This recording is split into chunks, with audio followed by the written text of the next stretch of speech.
Destination ছিল আমাদের হচ্ছে বাঘমুন্ডি। ওকে, আমাদের ডেস্টিনেশন কোথায় ছিল? বাঘমুন্ডি। বাট আমরা এখন যাচ্ছি রাঁচিতে। গুড ইভিনিং বন্ধুরা, পিথিস ডায়েরিতে আরও একটা ব্লগের সাথে তোমাদের সকলকে জানাই ওয়েলকাম। ব্লগ ভিডিওটা ছিল 24 জানুয়ারির ব্লগ। তো তোমরা তো অনেক দিন ধরেই শুনছিলে যে আমি ঘুরতে যাব কোথাও, তো টিকিট কাটতে গেছিলাম, তোমাদেরকে সেটা শেয়ার করেছিলাম। এটাই ছিল সেই ফাইনাল ডে যেদিন আমরা ঘুরতে বেরিয়েছিলাম, আর এটা হচ্ছে আমাদের পুরুলিয়া ট্রিপ ছিল। তো এইখানে আমি এখন আমাদের যেহেতু ট্রেনের টিকিট আমরা পাইনি, তার জন্য আমরা ধর্মতলা থেকে বাসে গেছিলাম। তো এখন আমরা উবেরে করে যাচ্ছিলাম ধর্মতলা বাস স্টপে। তো আমাদের যেহেতু প্রচুর সেদিন যেতে বেরোতে লেট হয়ে গেছিলো, তো প্রচুর সেদিন জ্যামও ছিল, তার জন্য পাপড়ির ওই মুখটা দেখলে খুব টেনশনে ছিল। পুরুলিয়া ট্রিপ করার এনজয়টাই আমার চলে গেছে। হ্যাঁ, ট্রিপ করার এনজয়মেন্টটাই মুডটাই চলে গেছে। কেন? কিছুই মাথায় নেই আমি কি করছি, কেন করছি, কোথায় যাচ্ছি। আচ্ছা দেখেন সত্যি হাঁটতি হলো, সেই জোশটা আর নেই। এখন ডোনা এই কথাগুলো বললো, তার কারণ হচ্ছে আমাদের বাসের টাইম ছিল 9টা 20-তে, আর আমাদের উবের আমাদেরকে পৌঁছেছে 9টা 35 কি 40-এ প্ল্যানেট। কিন্তু উবেরের কোনো দোষ ছিল না, কারণ ওই দিনকার এমনই রাস্তা জ্যাম ছিল যে কিছু করারই উপায় ছিল না। কিন্তু ডোনা মানে বাসের ড্রাইভারকে এত রিকোয়েস্ট করেছে যে বাসের ড্রাইভারও ওকে অনেক উল্টোপাল্টা কথা বলেছে, বাট এত রিকোয়েস্ট করেছে মানে প্রচুর হ্যাট্রিক গেছে। আমরা তো এখন রাত তো কটা বাজে দেখিনি, 1:40 বাজে গাইজ। এখন বাস আমাদের মাঝ রাস্তায় নামিয়েছে, একটু খাওয়া দাওয়া করবো, ওয়াশরুমে যাব সবাই। তো এটা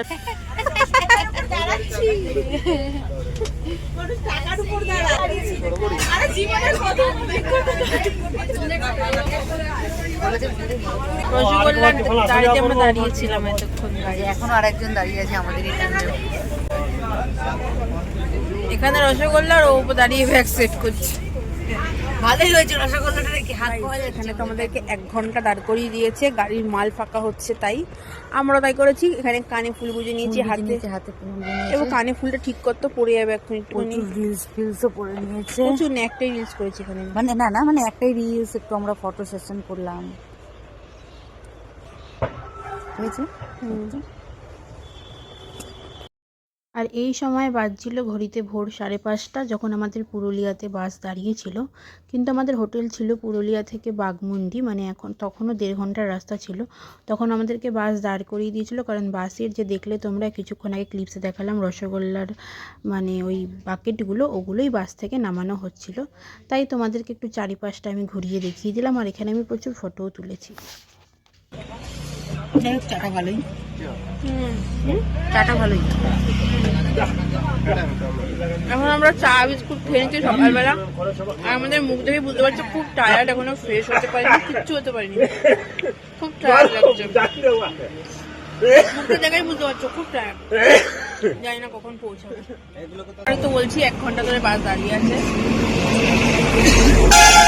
টাটা খাওয়া হয়ে যাক, আমরা বাসে উঠে যাবো, বাকিটা আমাদের একটা হোটেলে যাই, গিয়ে আপডেট বাকিটা। হ্যালো গাইস, আমরা ডেস্টিনেশন ছিল আমাদের হচ্ছে বাঘমুন্ডি। ওকে, আমাদের ডেস্টিনেশন কোথায় ছিল? বাঘমুন্ডি। বাট আমরা এখন যাচ্ছি রাঁচিতে, ঠিক আছে? হ্যাঁ, আমরা এখন আরে মেন্টাল হেলথ ভাই ডিসব্যালেন্স হয়ে গেছে।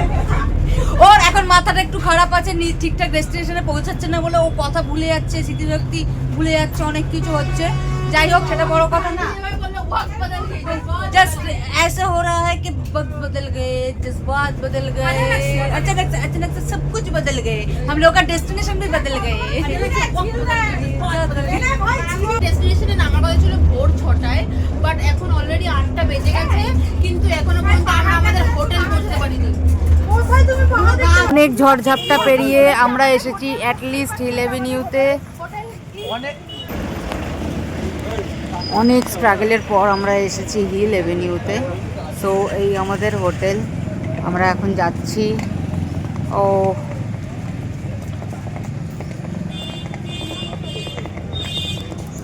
বিথি বিথি,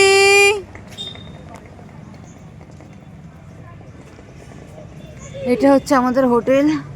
প্রচণ্ড কষ্ট হয়েছে গাইস, আসতে আমাদের বাস পুরো ঝুলিয়ে দিয়েছে। চলো তো গাইজ আমরা অবশেষে হোটেলে চলে এসেছি, আমাদের হোটেলে চলে এসেছি। চলো তোমাদের হোটেলের রুমগুলো শেয়ার করে নিই, আর তারপরে তাড়াতাড়ি করে ফ্রেশ হয়ে রেডি হয়ে নিই, তারপরে তোমাদের সাথে বাকিটা শেয়ার করবো। এখন তোমাদেরকে সবার আগে হোটেলটা দেখিয়ে দিচ্ছি। দেখতেই পাচ্ছ আমার ব্যক্তিগত দারুণ ভালো লেগেছে। এবার চলো তোমাদেরকে রুমগুলো শেয়ার করে দিচ্ছি। চারিদিকে গাছপালা আছে।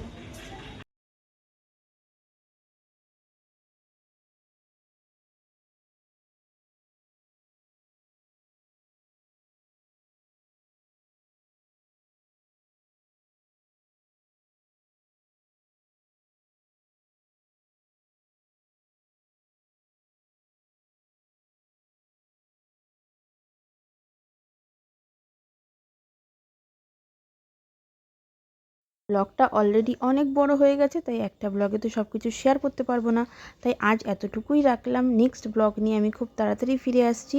আমি কোন কোন স্পটে ভিজিট করেছি সেটা তোমাদেরকে খুব তাড়াতাড়ি শেয়ার করব, আর কালই আশা করছি দিয়ে দেবো। আর আমার চ্যানেলটি সাবস্ক্রাইব করে আমার পাশে থেকো, যাতে আরও ভিডিও তোমরা দেখতে পারো। আর আমি তো ওখানে গিয়ে পুরো পাহাড়ে হারিয়ে গিয়েছিলাম, আশা করছি তোমাদের ওই ভিডিও ক্লিপসগুলো দেখে ভীষণ ভালো লাগবে, কারণ পুরুলিয়া জায়গাটাই খুব সুন্দর। তো চলো আজকের মতন টাটা, নেক্সট ব্লগ নিয়ে ফিরে আসছি। এর পরের ব্লগটা কিন্তু কেউ মিস করো না। টাটা।